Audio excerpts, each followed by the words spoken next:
Next topic हमारा है memory terminology. जैसे अभी आपको मैंने बताया कि ये टॉपिक्स इनकम्प्लीट रहते हैं जब तक कि आपको पता नहीं चलेगा कि ये बिट बाइट की चीजें क्या होती हैं, यानी मेमोरी है तो इसकी स्टोरेज यूनिट क्या है और किस तरह की है। तो इसको थोड़ी हम डिटेल से देखेंगे। सबसे पहले आपके पास टर्म है bit. The smallest unit of memory in digital computer is a bit which stands for binary digit. क्योंकि इसमें आप देखिए, अगर इसमें लिख दिया जाए ना कि 0 और 1 तो ये स्टेटमेंट गलत हो जाती है। ठीक है, बिट में एट ए टाइम या 0 आ सकता है या 1 आ सकता है, इसके अलावा कोई तीसरी चीज उसमें कभी भी नहीं आ सकती। लेकिन एक वक्त में या 0 आएगा या 1 आएगा। It's just like electric circuit, जिस जो कभी या तो ऑन हो सकता है या ऑफ हो सकता है। अगर वो ऑन है लेट्स से, तो उसके अंदर बाइनरी 1 मौजूद है, अगर ऑफ है तो वो अपनी 0 यानी बाइनरी 0 स्टेट पर मौजूद है। अब हमने चूंकि ज्यादा डाटा स्टोर करना है तो ये छोटे छोटे बिट्स को मिला के फिर हम बड़े यूनिट्स बनाएंगे। तो सबसे पहले हमारे पास जो यूनिट यूज होता है कंप्यूटर में वो है बाइट। बाइट जो है वो 8 बिट को जब हम कंबाइन करते हैं तो एक बाइट बनता है। और एक बाइट के अंदर a group of 8 bit is known as 1 byte. 1 byte of memory is required to store one character in the computer. अब पहले हमने 0 1 की बात की है, मैंने 1 2 3 की बात नहीं की है कि 1 2 3 4 5 anything you can store in bit, no not at all. अगर आपने नंबर 1 स्टोर करना है, ठीक है, नंबर 1, उसके लिए भी आपको 8 बिट चाहिए। पहले वाला जो 1 था ना वो बाइनरी डिजिट थी। इस चीज को बेटा डिफरेंस को जहन में रखिएगा। पहले वाला 1 जो है वो एक बाइनरी स्टेट थी, 0 या 1, वो नंबर 1 कैलकुलेशन के लिए नहीं था। ठीक है, तो अगर आपने कैलकुलेशन के लिए कुछ स्टोर करना है या डिस्प्ले करने के लिए ABCD कुछ लेटर आपने डिस्प्ले करवाने हैं, फॉर एग्जांपल यहाँ मेरे पास ये जो पहले नंबर पे दूसरे नंबर पे बच्ची नजर आ रही है दाइमा, इसके नाम के अंदर लेट से आपके पास 5 कैरेक्टर्स हैं, तो इसको स्टोर करने के लिए कितने बिट चाहिए हमें? इसको स्टोर करने के लिए, एक कैरेक्टर को स्टोर करने के लिए हमें 8 बिट चाहिए, मींस 1 बाइट। तो 5 कैरेक्टर्स हैं तो 5 बाइट चाहिए आपको ये इसका नाम स्टोर करने के लिए। जी जैनब, मैं आपको अनम्यूट कर रही हूँ, आप बताएं आपके नाम को स्टोर करने के लिए कितने बाइट चाहिए? 6 बाइट। यस एग्जैक्टली 6, क्योंकि आपके नाम में 6 कैरेक्टर्स हैं। ठीक है, ठीक है, वेल डन। अच्छा जी, बाइट आपके देखें जो बिट की बात हो रही है ना, बिट एक बाइनरी स्टेट है जिसमें कि आपके पास स्विचेस हैं, इलेक्ट्रिक सर्किट है, या तो वो चीजें ऑन है या ऑफ है। लेकिन हम जब कंप्यूटर के अंदर प्रोसेसिंग कर रहे हैं तो सबसे पहली बात तो ये है कि हमें स्टोरेज की जरूरत है, हमें डाटा स्टोर करने की जरूरत है। तो उसके लिए आपके पास जो है, आप इन बिट्स को कंबाइन करेंगे। कंबाइन करेंगे, जब आप 8 बिट को कंबाइन करते हैं तो आपके पास 1 बाइट बनता है। और 1 बाइट जो है उसको हम, उसके अंदर हम एक कैरेक्टर स्टोर कर सकते हैं, चाहे वो एक स्मॉल कैरेक्टर है, अल्फाबेट है, चाहे वो दुनिया की किसी और लैंग्वेज का है, लेट्स से चाइनीज का कोई एक कैरेक्टर है, उर्दू का कोई एक जो है वो हरूफ तहज्जी में से कोई एक हर्फ है। तो ये जब स्टोर होगा तो ये मेमोरी में 1 बाइट ऑक्यूपाई करेगा। अब आप इसको ध्यान में रखें, आपके पास ये बाइनरी लोकेशन है 1 बिट की। ठीक है, बाइनरी लोकेशंस, सॉरी 1 बाइट की, लोकेशंस ऑफ 1 बाइट। ठीक है, ये 1 बाइट है, उसकी ये 0th लोकेशन है, ये उसकी फर्स्ट लोकेशन है, 1 है, 2 है, 3 4 5 6 और ये उसकी 7th लोकेशन है। यहाँ मैंने सारे 0 0 पहले लिखे थे, अगर ये सब 0 0 हैं तो इसका मतलब है कि इसका आंसर है आपके पास 0, क्योंकि ये सब 0 होंगे, ऐड होंगे, इन सब के अंदर प्लस सिंबल लगेगा, 0 + 0 + 0 + 0 एंड सो ऑन। ये सब को आप 8 0 को ऐड करेंगे तो ये आपके पास ओवरऑल, मैं इसको यहाँ आगे छोड़ देती हूँ इसी तरह, तो आंसर आपके पास 0 आ जाएगा। अगर आप सिर्फ यहाँ पर 1 बिट को 1 कर देंगे तो सबको जब ऐड करेंगे तो आंसर 1 आएगा। अगर आप सिर्फ इस बिट को एक ऐड कर देंगे तो यहाँ आंसर 2 है। ठीक है, इसकी लोकेशन तो आपने 2 रेज़ टू पावर में रीड करना है। बात समझ में आ रही है? अगर ये नीचे मैंने कौन कौन सा बिट, ये ऑन और ऑफ है ना आपके पास, इसको या तो आप ऑन कर सकते हैं इस लोकेशन को या ऑफ कर सकते हैं। तो जिस जिस लोकेशन को ऑन करेंगे उसका एक स्पेसिफिक मतलब होगा। अगर आप इस 30 ये वाली लोकेशन 5th लोकेशन जो आपके पास बन रही है इसको ऑन करेंगे तो इसका मतलब होगा, और बाकी सब 0 कर देंगे, फॉर एग्जाम्पल मैं यहाँ पर 1 कर देती हूँ और बाकी सारे 0 रहते हैं, तो क्या मेरे पास यहाँ आंसर जो मेरे पास डेसिमल डिजिट बन रहा है वो 32 है। अब समझ आ रही है बात? यस मैम, आ रही है। अब अगर मैं इसको दोबारा 0 कर देती हूँ और मैं 6th बिट को 1 कर देती हूँ, अब मेरे पास आंसर क्या आएगा? डेसिमल में क्या आंसर है ये? This is 64। Got it? Yes ma'am. इस तरह अब कंप्यूटर में जितने नंबर्स यूज होते हैं उन सब नंबर्स का एक बाइनरी इक्विवेलेंट नंबर है, क्योंकि आपने ये देखा है कि हर चीज ने, पीछे आपने इंटरप्रेटर कंपाइलर में ये चीजें देखी हैं कि प्रोग्रामिंग में भी, कि हर चीज ने कन्वर्ट होना है मशीन लैंग्वेज में, बाइनरी में कन्वर्ट होना है। मशीन लैंग्वेज बाइनरी है ना, उस बाइनरी में जब कन्वर्ट होना है हर कैरेक्टर ने, हर तरह की इंफॉर्मेशन ने, तो वो फिर हमारे पास एक वोकेबलरी होनी चाहिए। जैसे आप कोई लैंग्वेज पढ़ते हैं तो अल्फाबेट्स पढ़ते हैं, तो जब आपने मशीन लैंग्वेज में कन्वर्ट करना है तो आपके पास कोई उसकी वोकेबलरी होनी चाहिए, तो वो असाइंड है हर एक डिजिट को। दुनिया में जितनी भी लैंग्वेजेस हैं उनके अंदर बेसिकली कंप्यूटर में जो भी काम कर रहे हैं हम किसी न किसी लैंग्वेज को यूज कर रहे हैं ना, प्रोग्रामिंग कर रहे हैं, तो उसके अंदर भी अल्फाबेट्स और नंबर्स इन्वॉल्व हैं, सिंबल्स इन्वॉल्व हैं। तो हर सिंबल को एक बाइनरी कोड असाइन किया गया है, हर नंबर को एक बाइनरी कोड असाइन किया गया है, जिसमें से मैंने आपको एक एग्जांपल दी है लेटर ए की। लेटर ए जो है उसका बाइनरी कोड 65 है। इस तरह जो लेटर बी है, और वो भी कैपिटल लेटर, अगर स्मॉल ए करेंगे तो उसका बाइनरी कोड डिफरेंट है, ठीक है।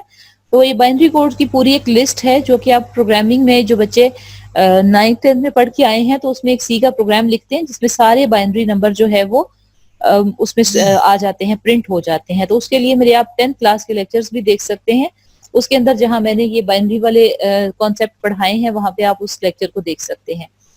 तो ये देखिए, अगर आपने यहाँ 66 यानी बी लिखना है तो अब क्या करना होगा, इस 1 को मुझे 0 करना पड़ेगा, और ये जो ये वाली लोकेशन है इसको मैं 1 करूंगी, क्योंकि ये बाइनरी में मेरे पास 0 1 के अलावा कोई ऑप्शन ही नहीं है। तो अब क्या बन रहा है, 64 + 2 = 66। अब समझ आ रही है बात? अच्छा जी, अब लाइबा मुझे अपने आप को अनम्यूट करके बताएंगी कि लेटर सी के लिए मुझे क्या चेंजेस करनी पड़ेंगी। उसका कोड मैं बता देती हूँ, 67।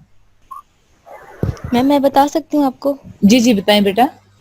मैम ये 2 की पावर जो 0 है ना, इसको भी हम ऑन कर देंगे, 2 की पावर 1 को भी ऑन कर देंगे, तो ये 67 बन जाएगा। जबरदस्त, बिल्कुल ठीक है जी। नेक्स्ट अब देखिए कि बाइट में अब आपको समझ आ जाएगी कि 1 ABC को एक स्टोर करने के लिए, या यहाँ स्टैटिक सिंबल है, स्टैटिक का भी एक बाइनरी कोड है, इसको भी स्टोर करने के लिए आपको एक बाइट चाहिए।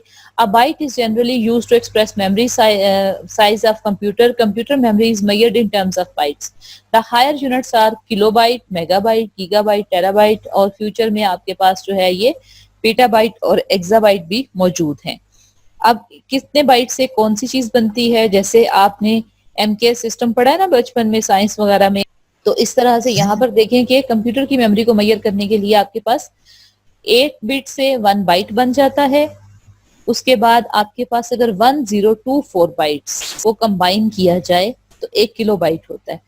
तो 1024 बेसिकली हम 2 रेज टू पावर से नहीं हट सकते। 2 की पावर से क्यों नहीं हट सकते? क्योंकि हमारा नंबर सिस्टम बाइनरी है, या तो हम किसी बिट को ऑन कर सकते हैं या ऑफ कर सकते हैं। ये मैंने आपको ऊपर काफी डिटेल से बता दिया है।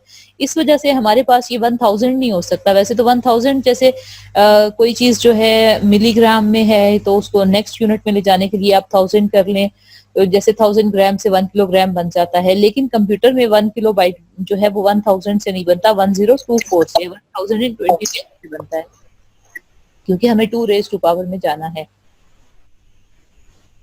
इसी तरह से जब आप 1024 किलोबाइट को कंबाइन करेंगे तो 1 मेगाबाइट बन जाएगा। 1024 मेगाबाइट कंबाइन करेंगे तो 1 गीगाबाइट बन जाएगा। 1024 गीगाबाइट कंबाइन होंगे तो 1 टेराबाइट बन जाएगा।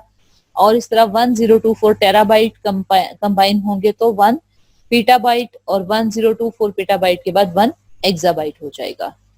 नेक्स्ट अब देखिए जी, memory word. In computing, the smallest chunk of size data that a computer can process is called memory word.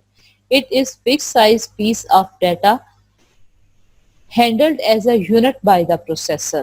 यानी अब पहले आपने कहाँ से स्टार्ट किया, बिट जो कि ऑन ऑफ है, फिर आपने कहा एक लेटर स्टोर करना है तो बाइट चाहिए। अब अगर उसको प्रोसेस करना है तो फिर हमें बाइट का भी कम्बिनेशन लेना पड़ेगा जिसको हम वर्ड साइज कहते हैं। हर कंप्यूटर का जो प्रोसेसर है उसका एक अपना वर्ड साइज होता है।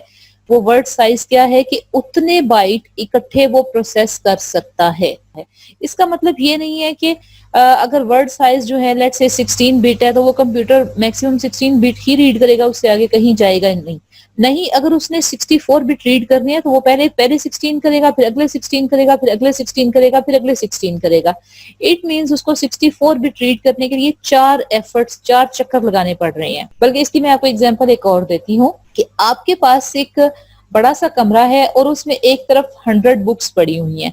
आपने वो बुक्स कमरे के एक कोने से उठा के कमरे के दूसरे कोने तक लेके जाने हैं। अब अगर वो आप जो है आपकी कैपेबिलिटी कम है तो वो आपको सब क्या हो सकता है, मिनिमम क्या हो सकता है कि आप सिर्फ एक वक्त में एक किताब उठा के जा सकते हैं। तो आप एक किताब उठाएंगे तो आपको उस कमरे में कितने 100 चक्कर लगाने पड़ेंगे। आपकी स्पीड स्लो होगी, आपको टाइम ज्यादा लगेगा। लेकिन अगर वहां पर कोई ऐसा बंदा आता है जिसकी कैपेबिलिटी इतनी है कि वो एक वक्त में 10 किताबें उठा सकता है, तो उसको कितने चक्कर लगाने पड़ेंगे? सिर्फ 10 चक्कर लगाने पड़ेंगे और वो जल्दी से वो डाटा को ट्रांसफर कर देगा। इसी तरह से अगर आपके पास कोई और उससे ज्यादा पावरफुल जो है वो बंदा आ जाता है जो कि एट ए टाइम 50 बुक्स उठा सकता है, तो वो तो बहुत जल्दी वो 50 किताबें एक दफा उठाएगा और छोड़ आएगा, 50 दोबारा उठाएगा और छोड़ आएगा।